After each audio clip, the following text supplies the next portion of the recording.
One, I was able to get fellow AAPIs from very opposite ends of the political spectrum together on an issue, which doesn't always happen. And two, the issue was about AAPIs. It was a bill that would have required the state of Georgia to do more disaggregation of data regarding Asian Americans. That was motivated by the fact that often when it comes to public data, as you may know, we're lumped in together not only among all Asian Americans, but sometimes as part of a mass, quote, other category. The bill spoke to me, to something we all in this room know about. When it comes to Asian Americans, we know we're a diverse group, not just politically, as I just demonstrated, but even in terms of our many constituent ethnicities, but also, and most importantly, in terms of our lived experiences. And too many people, Americans, don't know that. So often, that happens to be true we've seen rather in several surveys over time that most often we Asian Americans often identify most with our individual ethnicities rather than as a large Asian American group. That actually happens to be true for me. Growing up and certainly before politics, I would likelier speak about being Filipino and a young immigrant than being Asian. And we can see the ways that we get boxed in by our society when we click or sign forms, for example. There'll be a box for Asians, but there won't be one necessarily for Filipino, Bhutanese, Mongolians, Indians, Afghanis, and Koreans.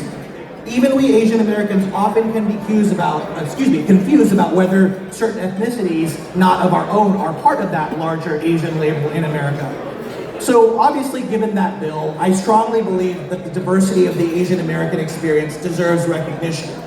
At the same time, though, the bill was motivated by the idea that in all of our differences, we should also recognize what unites us, and not just in some feel-good, civility way, perhaps less meaningful, but because it actually has real consequences when we do unite and when we don't unite.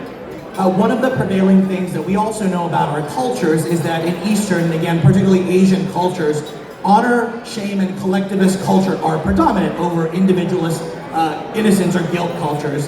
This too has become a stereotype, and taken to its extremes, a lot of us, for us, can it be very stifling. The stereotype is so strong sometimes that growing up, and even still now, people will look at me askance, and I can become defensive when I say that actually, yes, when my mom is here, whom I know some of you know, and not in the Philippines, she lives with me. I'm very proud of that. Intergenerational living, we also know, is a thing, sometimes out of necessity, but sometimes and simultaneously out of a choice. And I will also say, to give credit to my parents, they instilled in me values to look out for family.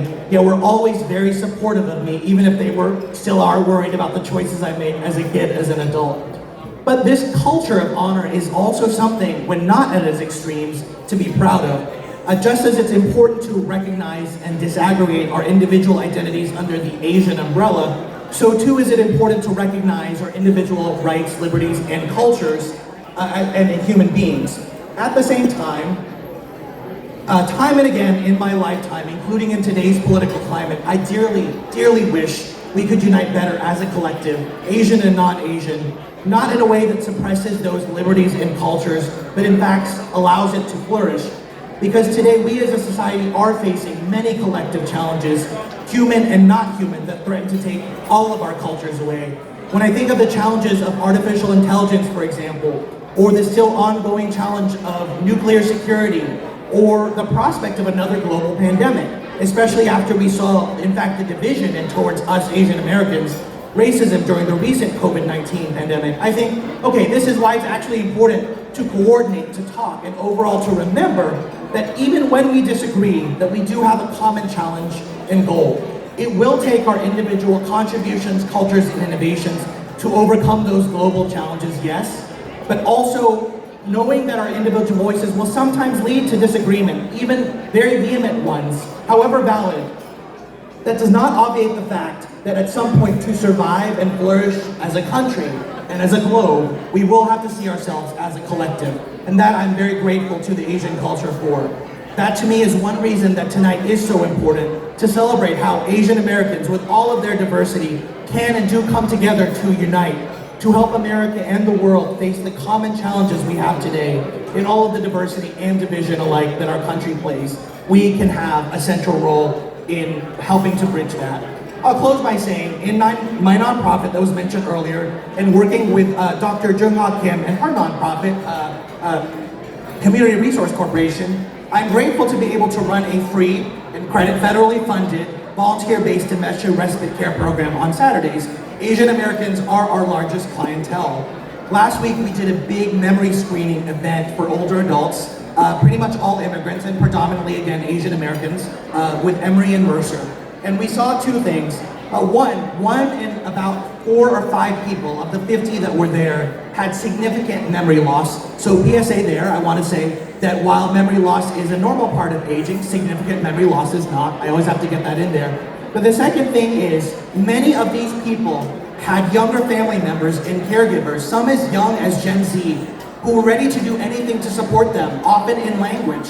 Not all, to be clear, which gives us something to work for, but still many. To me, that is symbolic in many ways about the Asian American experience. Notwithstanding the loss of memory of our elders, most being immigrants to America, the values of taking care of each other and celebrating each other was in real time being transmitted to the younger generations born here. And that's symbolic of why I'm so proud to be here tonight celebrating Asian Pacific American heritage. Thank you so much.